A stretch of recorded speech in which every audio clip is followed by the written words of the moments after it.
is arriving.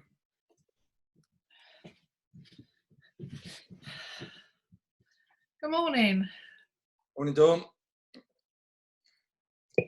On back to that hairstyle where it's all a bit all over the shop, but Well, it's out of my face. I'm doing jobs and things, so I don't like it all over my face. yeah, good stuff. Right, exciting episode. Plenty of feedback, loads of viewers. Loads of viewers. What's going on? Well, I mentioned nudism in the title, and I think that attracted a bit of attention. Yeah. It's episode 65, Wednesday, the 27th of May, 2020. We're still going. I was struggling for subject matter, but I took a step back, which is a good thing to do when you've got a problem. Just try to re-engage my brain, open up, look at the bigger picture, and have come up with a few things for later and might run over into other episodes. So I'll put you under pressure because it's going to be Dawn's top tips. Oh God. Yeah. I think you should warn people if you're going to want top tips. No, that ruins it. You see, the spontaneity is what people like. Oh, is it really? All Right. the answers, don't worry. I'll give you choices of what you can talk about. Okay. They're all things that you're good at, and I don't know much about. Oh, right. Okay. Right. So Right. I'm going to learn as well. So Okay. anyway, the music yesterday was Roxy Music, Jealous Guy, and the connection was the word guy basically, with Somebody Else's Guy by Jocelyn Brown. Barry Royden on a real roll here. He got both the last 2 days, and he's right up there in the leaderboard with Angie Crush, Steve Fury, and Tony Fallbrook. So 4-way battle going on. Yeah, so it's quite exciting. Anyway, it is for me. Perhaps not so much you. Anyway, today's music. Here you go. Got to get the link to yesterday, the artist and the music.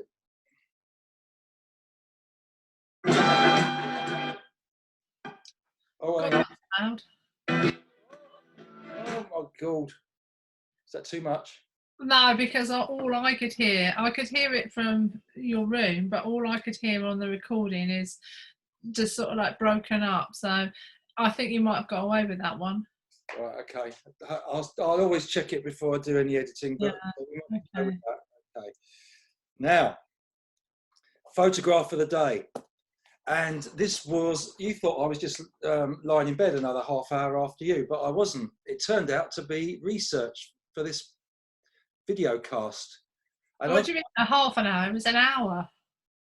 Oh, well, I carried on doing some more research because I've got some big news for one of our viewers. Shock, horror, what? You might have missed it, and she's going to be so excited. Look at this.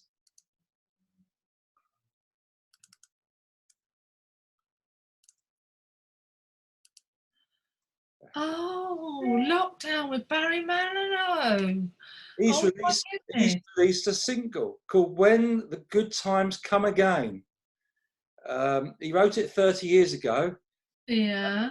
It's out, I think it's out now. And Angie Crush, of course, is his biggest fan. And he's talking of coming to the UK on tour next May. Oh. There you go.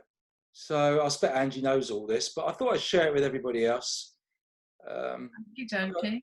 I don't think we've got any other Barry Manilow fans necessarily, but Angie makes up for the rest of us. Okay. Yeah. So that was quite exciting. It's yeah. I feel like I'm really sorry, Angie, but I cannot get excited about Barry Manilow. I really am sorry. Maybe I'm just a boring old fart. I don't really know, but that's like me telling Hubert Bunce that I don't like camping. You don't like camping. Or Richard Pitcairn Knowles that I don't like nudism. So yeah. Look, I've said before, each to their own. Angie, it's not a dig on you. I mean, you like whoever you like. It's fine. It's just I can't get excited. No. Anyway, It might be my age, mightn't it? you've got, you're not 80 yet, Wayne. We mustn't take the mickey out of Angie anymore, okay? I'm not. I'm taking the mickey out of me, saying I don't know why, but I don't get excited about most things in life. So I mean, perhaps it is my age. Perhaps it No, is. that's a good point, actually. Nice segue. Leads into Steve Fury's feedback. He's had, I think, a whole weekend of parties with his wife's 50th, and now he's got his daughter's 18th, which is today. So happy birthday, middle daughter. They're having a beach party, so again, Oh, that sounds good, doesn't it? yeah, Hawaiian shirts and the lot. And it took him back to when he slept on a beach in Mykonos, Greece. When he arrived by ferry, he just slept on the beach overnight. Woke up in the middle of a nudist beach, which was a bit of a shock to him. Yeah. That reminds me when we went to Hawaii and there were like all those surfers that we got up really early and there were all these people asleep on the beach. You remember? No, you don't. Right, okay. Hopeless. They had clothes on though, didn't they? No, well, they weren't nudists. No, they weren't nudists, but they were sleeping on the beach. I mean, mind you, it was absolutely fantastic there, wasn't it? But the waves sort of like came up very, very close to the hotel, didn't they? Yeah, they did. I remember that bit. Yeah. And it reminded me of another nudist story I had. We were sitting in a bar in Germany once. We went to a car parts exhibition over there, and we had a stand there. We invited our French distributor along. I'm trying to remember his name now. Can't remember his name. Young lad. We were all sitting having a bar. Henri. I think it might have been actually. We were all sitting in the bar having a drink. He didn't speak fantastic English, but enough to communicate. And we sit there. He goes, "Oh!" He suddenly went, "Oh, exhibitionist." And we didn't pay much attention. We thought it was a bloke he'd seen at the exhibition. It was a bloke Starkers walking down the street outside. And we missed it. Yeah, we only saw the back. It would probably have just traumatised you if you'd seen it. We only saw the back end. It also reminded me. I'm not sure if I've mentioned this on these video casts in an early episode, but I can't think why I would have done. It might have been about school teachers. We went on a geography field day to Fairlight Glen down near Eastbourne, and Mr. Dowwood, he led us down through the trees, through the woods, all the way to this remote beach where we were going to study beach formations. How different beaches come up at levels, and we got down there, and that was a nudist beach. And imagine taking like 20 18-year-old lads down to a nudist beach. I mean, unfortunately, I shouldn't say that. It's wrong. It was just males down there. That was it. No. You mean fortunately? Yeah. Well, yeah. They never would have got you off the beach otherwise. Yeah. That's the one geography field trip I remember. No, there was another one, but I don't think I'd tell the story on that. It was a bit. No, let's not tell the story then.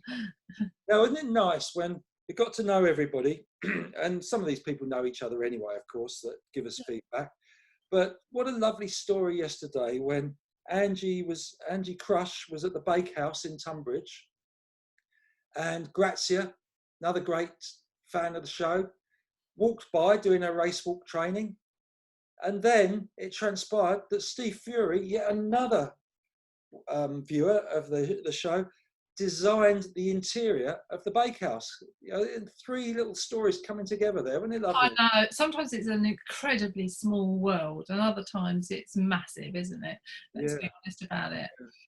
But big up for Steve. He's designing the bakehouse, and he also pointed out Rosemary Schrager's kitchen, and we had to look her up because she's a cook. Well, I thought she was a cook, but I wasn't sure, so I thought I'll look her up and make sure. But I mean, she's quite a well-known cook, and she does a lot of telly programs, etc., and things like that. But I recognise her. I didn't know the surname. Very good, Steve. I'm intrigued. Can you send the design? Let's have a look and see what her kitchen's like. It'll be Maybe swamped. he can learn some lessons, or maybe he won't. You have to pay for it or something. Yeah, I would think there's privacy issues there. Yeah. Don't want to see the inside of the kitchen. But yeah, Steve's an interior designer. Scott Shermer appeared. I'm a bit worried about Scott. He said, I saw somewhere else. He hasn't done any running for a couple of weeks, and he had gone a bit quiet. So I hope you're okay, Scott. But wasn't he doing his daughter's house up or something? Yeah, hopefully it's just that. Yeah, hopefully it's just that. Probably that. I mean, I think at the end of the day, I think he would keep if he was in trouble. I hope that he'd be able to sort of like tell us and we can help or something, or reach out. I'm sure he would. Yeah, but he was backing me up on Ollie White being a great guy down at the club. Always says hello, big smile, shakes hands and stuff like that, and says thank you. So that was on Unsung Heroes. I think some of these people just because they're so nice because they haven't got any hang-ups in life. They don't. They just are who they are, and it's just lovely. I remember, this is a little story. I remember Dominique used to go to preschool. She was about 3, and there was a little Down syndrome girl in her class. There were about 10 of them at preschool, and this little girl used to run up every time I used to take Dominique there. She used to run up and just give me a big hug, and she was so sweet. And I think it's because there were no inhibitions at all, and she just loved everybody, and it was so sweet. Yeah, we could all learn a lot there, couldn't we? But you can't run around and give people a hug at the moment. No, not at the moment. I mean, God, we'd all be going, no, you can't do that or whatever. But I mean, I don't know. But I mean, at that time, I mean, that's a few years ago. I mean, it was absolutely I mean, I can remember it very, very clearly because she was such a lovely girl. Nice. Another unsung hero, Grazia nominated Mick Bannister, who puts out the posts before their training on the fields at the club. And yes, a big up for Mick. I know he watches occasionally, and we put a photo up of him a few episodes ago. And Grazia went camping with her aunt and uncle. Finally persuaded her to join her when she was young to go camping. It hadn't rained in Tuscany for 30 years at the time of the year they went, but of course, as soon as Grazia arrived, it poured down, and that ruined her enjoyment of camping. And she agrees with me, as does Lucy Pitcairn-Knowles and James Taylor, that camping is just not for us. So it's a split there. Yeah. So, I think it was, I remember camping with my family, and it was a fantastic time. It was probably the only time that all of us got together. And I remember blowing up the lilo, and the wind came along and plop, it went straight onto the barbed wire, and then we had to go and get some patches and then blow it up again. It was like a nightmare on earth. But my most good memories of camping. I think it's because it was like. You like to go camping, Endor? No, I'm not. I'm too old now. And you don't like camping. It would be like, oh God, you'd never stop moaning. I do if you want to go. Yeah. Well, we could go glamping, which is camping with a bed. You'd be all right then. It's upmarket camping. It's not as bad as people make out. No. But you do have to have the weather, of course. I mean, that's the key with camping, isn't it? Let's be honest. Well, yeah. I mean, Hubert Bunce, the biggest fan we've got of camping, really, really trying to sell it. And but he was talking about the occasion when the family went and set up 11 o'clock at night, and then the heavens opened, and his brother remained sleeping, despite the fact that everybody else was flooded out, because his brother had got the bed that actually floated. And he stayed asleep throughout it. So yeah, I don't know. You do hear some horrendous stories, etc. I agree with you. It is hit and miss. I totally agree with you. If you want a safe bet, like if there is one, camping probably isn't the best thing. No. So, Dawn's top tips. These are the things, viewers, that you can choose from that I came up with. There might be more things that we don't don't all know that Dawn does know a little bit about. We've got things like taking your dog to hydrotherapy and health tips for your dog. We've got bread making. We've got the best clothes you can buy in terms of jackets for going walking and stuff like that. And we've got gardening tips and how to decorate your garden. We've got the best Amazon purchases, which supermarkets to use and why, where to buy your wine, making marmalade, iPad games and challenges, American TV romantic drama, and home comforts. Which do you think you would like to share, Dawn, from that lot? What was the first one? Dog health tips. Not everyone's got a dog, but we've got quite a lot of little bits and bobs we've used to keep him going, haven't we? We have. I mean, when you say hi, I'll talk about that one today because there's far too much to talk about today because we've rattled on a little while. Hydro is literally where Oscar's in a tank and he's walking on a treadmill in warm water, and it just keeps the muscles that are built up going. And they literally emailed me yesterday to say that they could start again, but not quite as we know it. I have to get out the car, take Oscar out, give him to them, gel my hands as I hand him over, etc. So there's nothing to it. So they go and take him for his hydro, and then I have to remain in the car until they come back out, and then I have to get him into the car. Yeah. Now, normally I'll be allowed in the hydro thing, but because of the transmission, etc., you're not really. So it is quite difficult, and every time a dog walks in the hydro, obviously they fill it up and then they drain it down. It's then cleaned between every session. So, and they do that normally anyway, regardless of coronavirus. Right. But I mean, it's to keep Oscar's muscles and the back hind legs, which is where he's having problems. And we've managed. I mean, I've been doing hydro for 2.5 years now. Yeah. And it really has helped him. And to be quite honest with you, I wish I'd started a little bit earlier rather than his 8 or when he was. So it was triggered by one day when he was stranded, wasn't he? When I took him for a walk and I couldn't. He'd run around. He ran around and hind legs had lost all ability. So that was a couple of years ago now. So yeah. One of the things that I was talking to somebody yesterday about is about the bad breath stuff that goes in his water, which I'll go and get, but you just mentioned. Okay. Yes, I found some stuff. You just add it to his water and it does help with the bad breath. And we have noticed a difference recently. It's just a bottle of, what's it called, Vets? Vets and Best, Nature's Healthcare Breath Freshener. And you literally just put that in his water, and it has made a difference because his breath was starting to smell. Oh yeah, it was pretty bad, wasn't it? Yeah. But don't eat your own poo. That's Oh, don't, Mark, please, don't go into that. No, not on here. Anyway, I'm going to go now. I've got to take him for a walk. You've only done one of your 12. Well, can we not do one each day or something? Oh, okay. All right. I think too much information and people get bored.